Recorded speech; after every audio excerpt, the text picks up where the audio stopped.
is reading at the library. I picked out a number of good books for us to read today. Which one should we read first? How about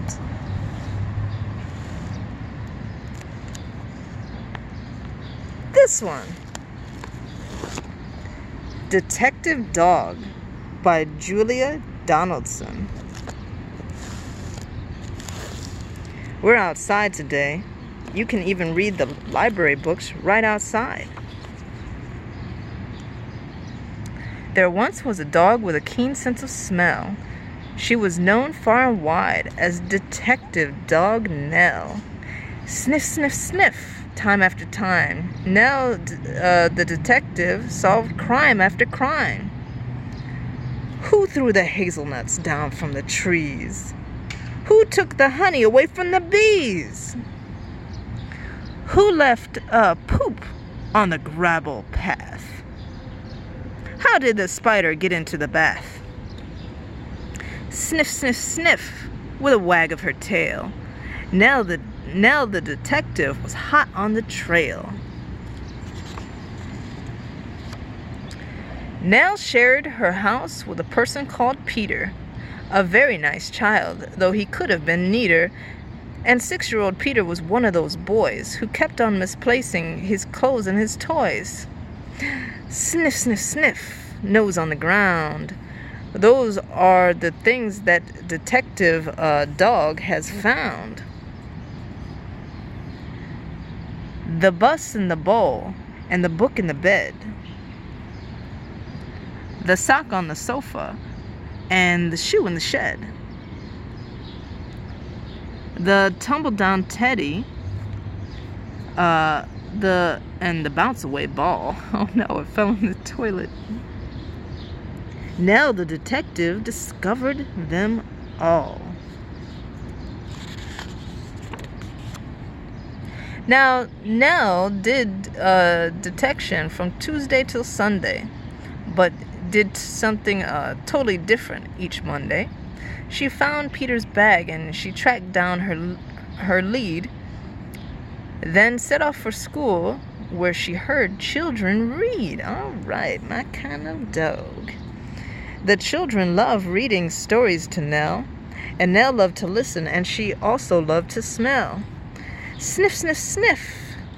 Mixed in the air were Play-Doh and pudding and newly washed hair, the crust in the trash, and the coats on the hooks. But the best smell of all was the smell of the books. Ah, that's almost just like a library. School is a wonderful place to read and have lots of fun. There's the Play-Doh, the smell of fresh books, and everything else that's going on. Wonderful.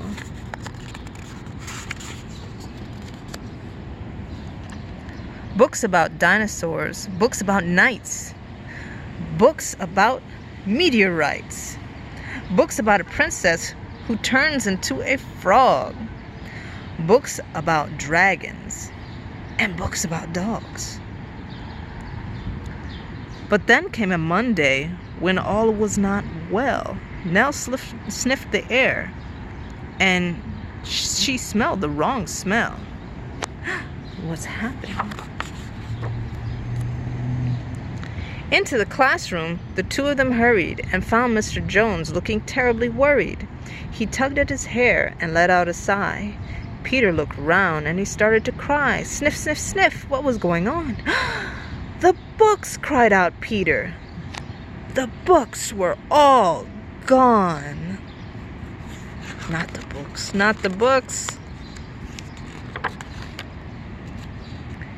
Nell gave a growl when she heard the bad news, but then started sniffing and searching for clues. Sniff, sniff, sniff. On the bookshelf cap.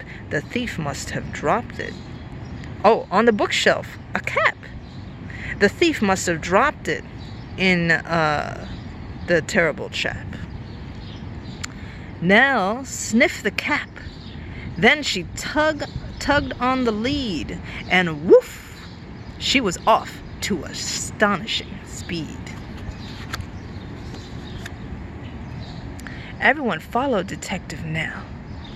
She stopped at the traffic light. What could she smell? Ah, sniff, sniff, sniff. Haddock in the hay.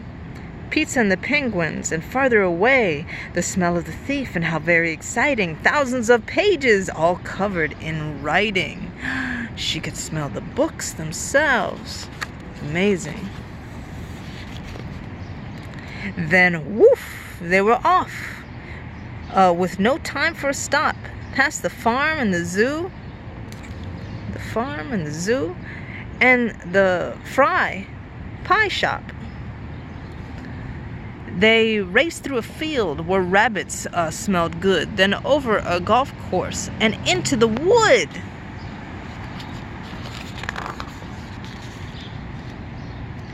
They thrashed through the undergrowth, leafy and dense, till they came to a gate, an old wooden fence.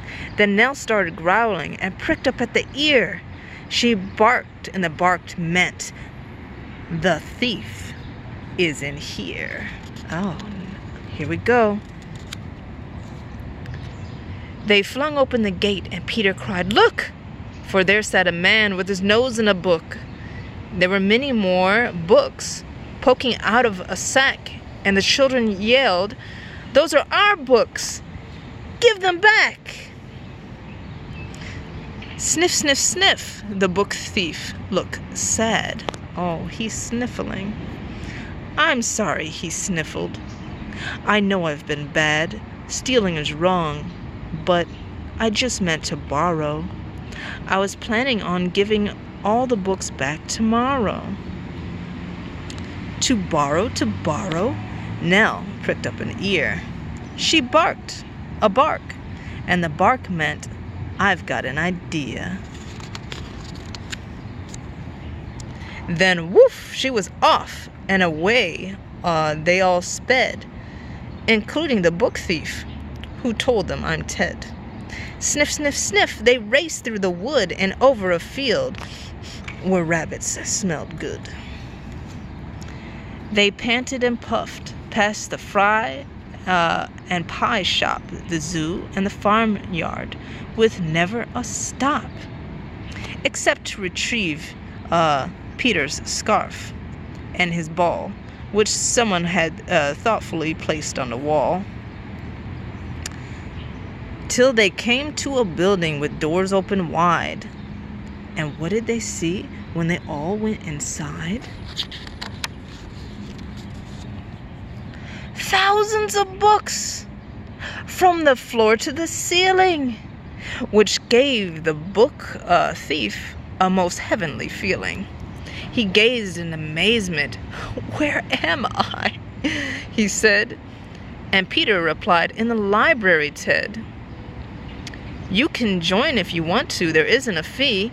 And then you can take lots of books out for free." Oh yes, that would be the library. It says, "Curl up with a book. All the children are reading." So Ted had a lovely new library card, and he sits reading books in his little backyard. And when it is Monday, Detective Dog Nell visits the school with a wonderful smell. Sniff, sniff, sniff, a faraway look. She smells and she listens to book after book. That is my kind of dog. Books about dinosaurs, books about knights, books about planets and meteorites, books about princes who turn into frogs, books about dragons, and books about dogs.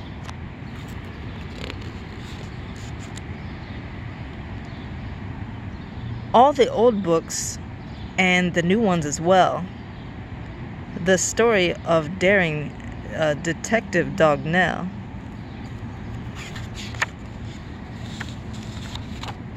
The end.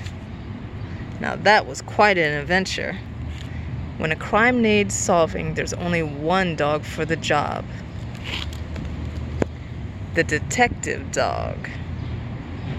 Now that's a good book to read at the library or outside on a beautiful day. Do you want to read some more?